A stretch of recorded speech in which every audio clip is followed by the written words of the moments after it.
A história de quem conta as histórias para você. Um bate-papo com jornalistas do Brasil e de várias partes do mundo. La Siesta, com Patrícia Vasconcelos. Olá para você que acompanha a Rádio Panorama FM 103,5. Eu sou Patrícia Vasconcelos. Começamos a partir de agora mais um La Siesta. Hoje o La Siesta faz uma conexão Buenos Aires, Argentina, com Rio de Janeiro.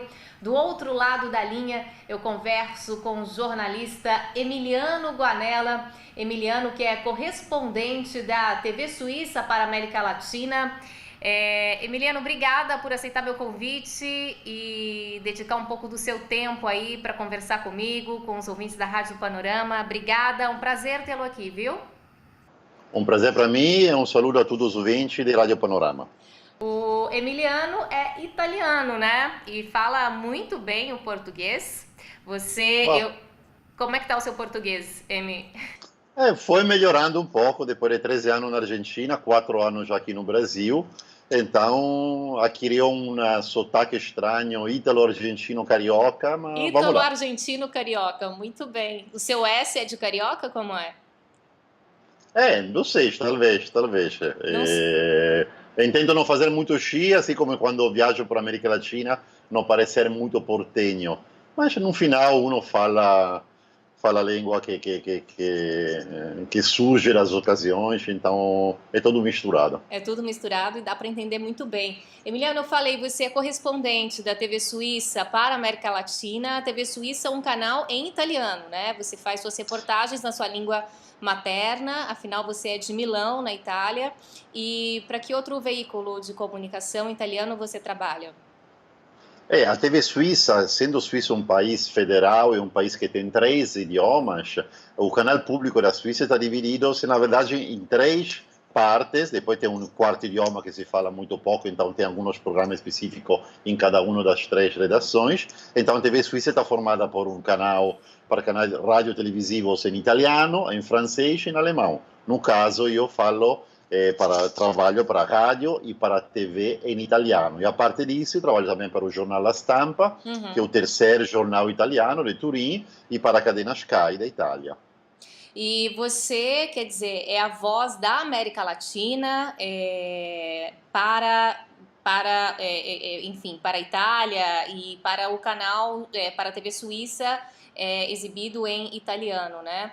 A gente sempre fala aqui no La Siesta, nesse bate-papo entre jornalistas, muitos correspondentes como nós, os assuntos da semana. O que você destacou para a Europa do que aconteceu por aqui, Emiliano? Eu acabo de voltar do México, onde fiquei uma semana, volvi domingo passado, então foi uma semana muito intensa, porque fomos no México, porque a gente tinha muita curiosidade de ver como o México recebia a toma do poder do novo presidente americano Donald Trump. O Trump, como se diz no Brasil, o Trump, como se diz, descobri que no México falam Trump. Obviamente tinha muita expectativa, temor e preocupações, e hemos visto, depois dessa semana eu voltei aqui no Rio de Janeiro e estou trabalhando nesses dias, porque as preocupações mexicanas eram certas, e Donald Trump parece que quer cumprir as promessas durante a campanha eleitoral, então um muro, o fim do Tratado de Livre Comércio, então muitas preocupações da parte mexicana, a ver como essas relações entre dois países que têm uma história de muitos anos de parceria, amor e ódio, muitos imigrantes mexicanos nos Estados Unidos, mas também muitos negócios norte-americanos, estadunidenses no México, a ver como tudo isso vai terminar, se vai envolvendo-se com esse personagem novo que é Donald Trump. Pois é, o Donald Trump esta semana, ele assinou a decisão de que o muro na fronteira, né, entre os Estados Unidos e o México realmente será construído, e afirmou em sua conta do Twitter, que ele usa bastante o Twitter, né, Emiliano, presidente americano, que o México vai ter que pagar a conta. O presidente mexicano teria uma reunião presencial com o Donald Trump, e o Trump disse que se o México não fosse pagar a conta do muro, o presidente Enrique Peña Nieto não precisava nem ir para esse encontro e o presidente mexicano cancelou mesmo a visita e na sexta-feira conversou por cerca de 1 hora com Donald Trump. Enfim, o assunto, o muro. Você que esteve uma semana lá no México, o que você sentiu dos mexicanos? Há muito medo? Eles acreditam que o muro vai ser construído mesmo? O que você sentiu lá nessa semana que você passou? Veja só, Patrícia, eu acho que o muro é uma questão simbólica muito importante. Vale a pena recordar que o muro já existe. Dos 3.200 quilômetros da fronteira mexicana, 1.000 quilômetros, que é muita coisa, a distância, sei lá, de Belo Horizonte até quase Santa Catarina. É como uma distância de Belo Horizonte? Esse muro já existe. Esse muro já existe. Uhum. Claro que tem outros 2.000 quilômetros onde o muro, muitas vezes é um muro natural, porque tem um rio, tem uma montanha. E então Donald Trump, se quer construir um novo muro ou quer implementar tecnologia moderna para um muro. Mas para o mexicano, o problema não é só o muro.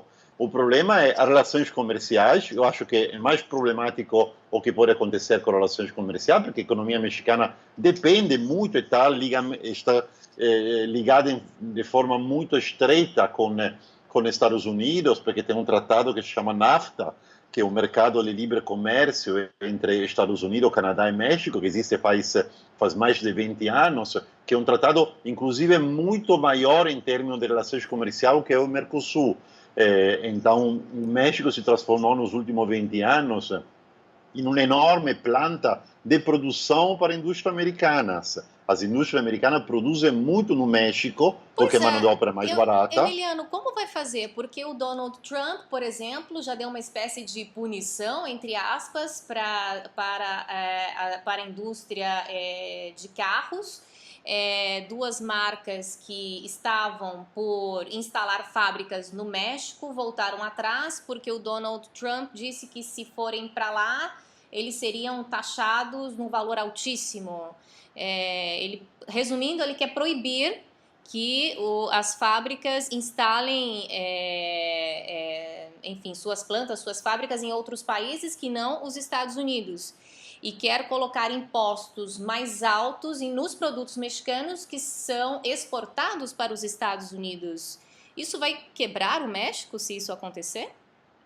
Isso é muito estranho, porque, de um lado, uno pode pensar que sim, o México depende dos Estados Unidos. A verdade é que também os Estados Unidos dependem do México, porque, por exemplo, essa grande indústria americana, por exemplo, a Ford, ela produz no México porque é mais barato. Então, para a Ford seria muito mais caro produzir com o salário, o custo de um operário de Detroit, da área industrial e de automotriz dos Estados Unidos, que é a área, olha a casualidade, a área onde Donald Trump teve uma vantagem considerável sobre Hillary Clinton nas últimas eleições. O custo desse operário é muito maior respeito aos custos no México. Mas não só isso. Por exemplo, eu me surpreendi porque entrevistei vários economistas, analistas, e a parte depois fiz outra matéria que gostaria de contar sobre as relações entre migrantes, que também é o lado humano mais tocante dessa história. Mas, do ponto de vista econômico, por exemplo, o 70% da carne do porco que se consome no México está produzido nos Estados Unidos. 50% da carne de frango que se consome no México está produzida nos Estados Unidos. Entre 6 e 9 milhões de postos de trabalho, de emprego na fronteira, nos estados americanos que fazem fronteira com o México, então são trabalho para Estados Unidos, de empresas dos Estados Unidos, no território dos Estados Unidos, depende da produção que depois é vendida para o México. Então, uma carta que tem Peña Nieto, que tem um governo mexicano, não é a enfrentação direta com Trump, mas ir a falar com aqueles governadores do estado de Arizona, Califórnia, New Mexico, que estão na fronteira com o México, que depende também do México, porque o México é um grande mercado, são 110 milhões de habitantes, que consumem também muitos alimentos, os produtos, os manufactos produzidos nos Estados Unidos. Então, falar com governadores dos estados, com senadores e representantes desse estado, para parar o furacão Trump. Mas me parece que o Donald Trump não está pensando muito no impacto que os Estados Unidos podem sofrer, não tendo a importação dos produtos mexicanos. Pelo menos nesses primeiros dias, não foi isso que ele demonstrou. Olha, Donald Trump pode fazer muito tweet, pode anunciar muitas medidas, mas tem que governar com o Congresso, assim como Barack Obama tive que governar com o Congresso. A democracia americana, nesse caso, é muito firme. O poder dos congressistas, sobretudo dos senadores, e também a coparticipação federal é muito importante para a sobrevivência e para a fortaleza política do presidente dos Estados Unidos, para inquilino da Casa Branca. Então, eu acho que o México fará muito dessa pressão. Tem outro aspecto, que é o aspecto dos migrantes. Tem alguns estados dos Estados Unidos, alguns prefeitos, lembramos que os Estados Unidos, assim como o Brasil, é um país federal, então a polícia está, não tanto estaduais, mas muitas vezes na grande cidade a polícia depende do prefeito. Então tem algumas cidades que no México chamam cidade santuário, e também nos Estados Unidos chamam cidade santuário, Sanctuary City, que são cidades onde os prefeitos já declararam que não vão permitir de jeito nenhum que a polícia pode arrestar e deportar, prender e deportar a imigrantes só por o fato de não ter documentos. Ou seja, um imigrante que não cometeu nenhum ato ilícito em alguma cidade, e são muitas, como, por exemplo, Nova York, Austin, em Texas, Los Angeles, São Francisco, Chicago. E quando falamos de imigrante, é importante dizer, falando para ouvinte do Brasil e da Latinoamérica, que a investida do Trump não é só contra o México, mas contra todos os imigrantes, porque o destino que pode ter um imigrante sem papéis no México, mexicano sem papéis nos Estados Unidos, é o mesmo que pode ter um imigrante do Centro-América, do Brasil, da Colômbia, da Argentina, mas também da Europa, por exemplo. Eu tenho amigos que moram em Nova York, inclusive têm pequenas empresas, mas estão sem papéis. Ele paga imposto, tem um ID, então não tem nenhum problema a transitar por Estados Unidos, mas é melhor que não se metam em algum problema legais, porque aí pode ser problemático. Então você acha que essas decisões do Donald Trump, elas podem não ser realidade, porque ele pode enfrentar opiniões contrárias do Congresso para ações que precisem da aprovação do parlamento, vamos dizer assim? Eu acho que estamos à frente de um personagem político absolutamente sui generis, um ultra mega milionário que, se uno olhar com os olhos do cidadão comum, não tem nada a perder, mas que a legislação, a Constituição dos Estados Unidos impõe ao presidente de passar determinadas leis por congressos. E embora o Partido Republicano tenha a maioria, não todo o Partido Republicano pensa a mesma coisa. Por exemplo, o representante que são da Califórnia, um estado que foi do México, lembramos que boa parte da costa oeste dos Estados Unidos foi, até meados de 1800, território mexicano, e aí se concentram muitos cidadãos americanos com dupla cidadania. Ele não vai estar disposto a fazer uma guerra contra os latinos ou contra o migrante. Pelo menos a esperança é essa. Agora, Donald Trump pode fazer outras medidas, anunciar outras medidas que vão golpear diretamente os imigrantes. Uma dessas é taxar as remessas. Não sei se diz assim em português. O envio de dinheiro. O envio de dinheiro, dizer, todos os imigrantes que estão nos Estados Unidos estará para assegurar um futuro melhor para ele, mas sobretudo para a família. Eu fui entrevistar, por exemplo, um menino, se chama Ramon, ele foi deportado em 2014, depois de ter vivido 12 anos nos Estados Unidos, e ele me dizia, meu maior orgulho, quando morava lá com minha mulher, era poder poupar esses 50, 100 dólares para mandar cada 2 semanas para minha mãe, para que ela pudesse comprar alguma coisa nova, ou comer alguma coisa nova, ou sustentar algum gasto. E você o entrevistou no México porque ele foi deportado, ele foi mandado de volta para o México, os Estados Unidos disseram, não queremos mais você aqui. Exatamente, porque outra coisa interessante é que o presidente Obama foi o presidente que mais imigrantes deportou na história dos Estados Unidos. Foram quase 5 milhões de imigrantes, 3 milhões deles foram mexicanos, ponta de 400, 500 mil pessoas cada ano. Mas é uma história que não se contou. Mas ganhou notoriedade a regularização de muitos que estavam em situação irregular nos Estados Unidos e passaram a ter uma situação regular também, né? Alguns sim, e depois está o caso dos Dreamers, os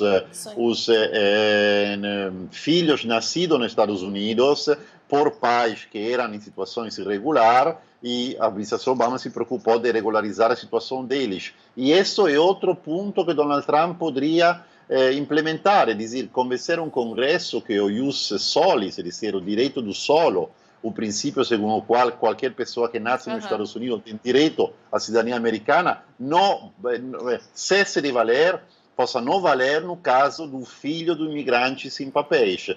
Então, é um campo muito aberto, pode acontecer realmente qualquer coisa, e o México tem que ser muito hábil a não enfrentar diretamente o Donald Trump, mas fazer esse trabalho com empresários americanos interessados em trabalhar no México, com governadores e com representantes e com aquele mais ou menos 10 milhões de mexicanos que têm a dobre cidadania americana também. Emiliano Guanella, acho interessante nós estarmos pontuando a nossa conversa aqui sobre o tema imigrantes.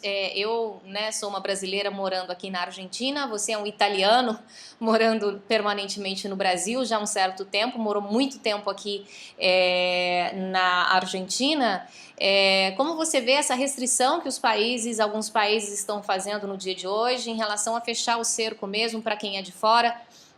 Ser mais, vamos dizer assim, criterioso na hora de liberar a entrada de um estrangeiro, não querendo comparar com a atitude do Donald Trump, que diz que vai construir um muro entre Estados Unidos e México, mas aqui na Argentina o presidente Maurício Macri anunciou medidas mais enérgicas para conter o avanço de pessoas de outros países que chegam e entram como turistas e acabam ficando mais tempo que o permitido, porque chegam dizendo que são turistas, mas não são, né? São pessoas de outros países da América Latina que vêm para tentar a vida, países que estão numa situação mais difícil que a Argentina, numa situação mais difícil que o Brasil, e vêm tentar a vida mesmo, mas aí não falam a verdade no aeroporto, falam que vem como turista, é fácil entrar aqui na Argentina e acabam ficando. E o governo federal está culpando, na verdade, os imigrantes pelo crescimento da criminalidade aqui.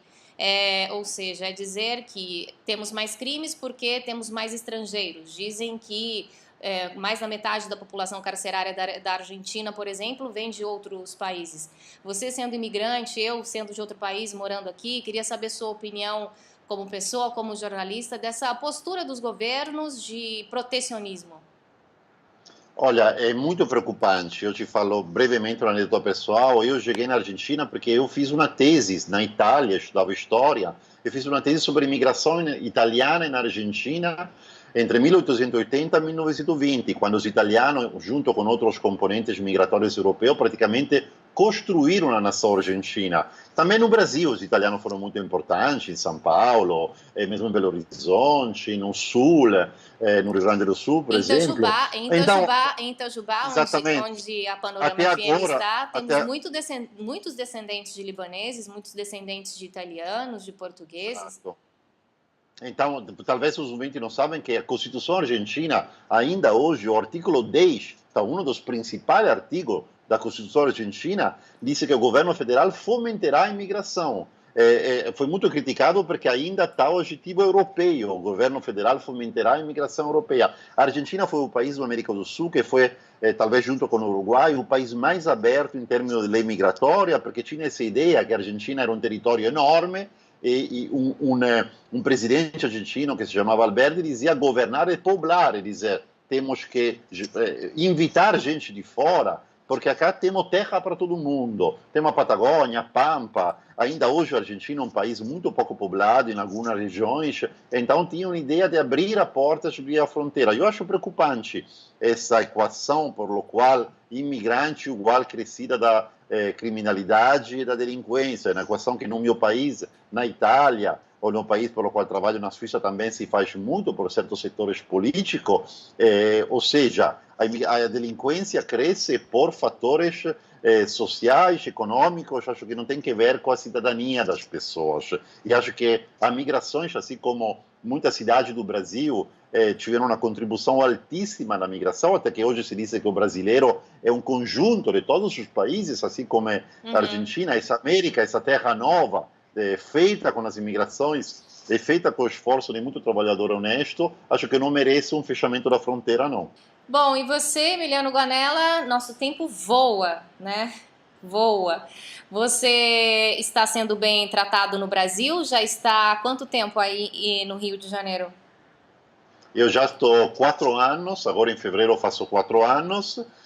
Foi uma experiência muito boa, sigue sendo. acompanhei os grandes eventos esportivos no Rio de Janeiro, acompanhei grandes eventos políticos, como tudo que aconteceu no 2016. Não vale a pena nem lembrar, porque todo mundo sabe. Já passou. E então, por ponto de vista experiência pessoal, experiência profissional, muito positivo. Para quem assiste o nosso vídeo, que é gravado nesse momento e é exibido na página da Rádio Panorama FM, no meu canal do YouTube e também na página do Facebook, vai ver, tem uma fotinho aí atrás de você, tá um pouco desfocado, tá de longe, não dá para ver, mas é você e Oscar Niemeyer ao fundo?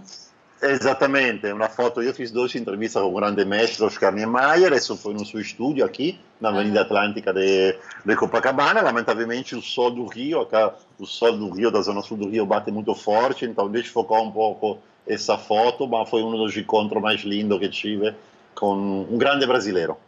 Exato, histórias contadas por um italiano que já morou muito tempo aqui na Argentina, foi onde eu conheci o Emiliano Guanella. Já nos encontramos em várias coberturas pela América Latina, não é isso, Emiliano? Estou muito feliz de tê-lo aqui. Já viajamos. Já viajamos 52 horas de ônibus. Eu vou contar isso para os ouvintes. Eu fiz uma viagem da Argentina até o Rio de Janeiro, acompanhando um grupo que foi a Jornada da Juventude. Como se chamava? A JMJ, a Jornada Mundial da Juventude, que foi quando o Papa Francisco foi ao Rio de Janeiro, e nós embarcamos de ônibus aqui em Buenos Aires e cruzamos a Argentina e parte do Brasil em ônibus, e o Emiliano Guanella também estava aí nessa caravana, então viajamos juntos, verdade, eu contando para o SBT essa história e você contando para a Europa, muitas histórias. Emiliano, estou muito feliz de você ter aceito o meu convite de participar do La Siesta. Obrigada e espero tê-lo aqui em outras oportunidades. O prazer é meu, um saludo a todos os ouvintes e a você em particular, que é uma grande amiga, uma grande profissional. Emiliano Guanella, muito obrigada. Eu sempre peço a dica de uma música para a gente encerrar o programa, afinal é um programa de rádio. Pensa em algo aí rapidinho, se não da Itália, de onde você veio, algo do Rio de Janeiro ou da Argentina, não sei, você é tão internacional. Eu não posso não citar a canção que prefiro em absoluto no Brasil, uma canção que aprendi em São Paulo faz muito tempo, não posso ficar, Adoniran Barbosa, é um grande italiano imigrante em São Paulo, então não posso ficar mais de um minuto com você. Tá certo, Emiliano Guanella, um beijo grande, viu? Bom trabalho aí durante esses dias que estão por vir. Um beijo para você que nos acompanhou neste La Siesta, que é transmitido no sábado, a 13h, e também em outros 2 momentos, no domingo, às 8 horas da manhã, e também segunda-feira, às 6 horas da manhã. Te espero na próxima semana com outro tema, outro convidado. Um grande beijo. Até lá.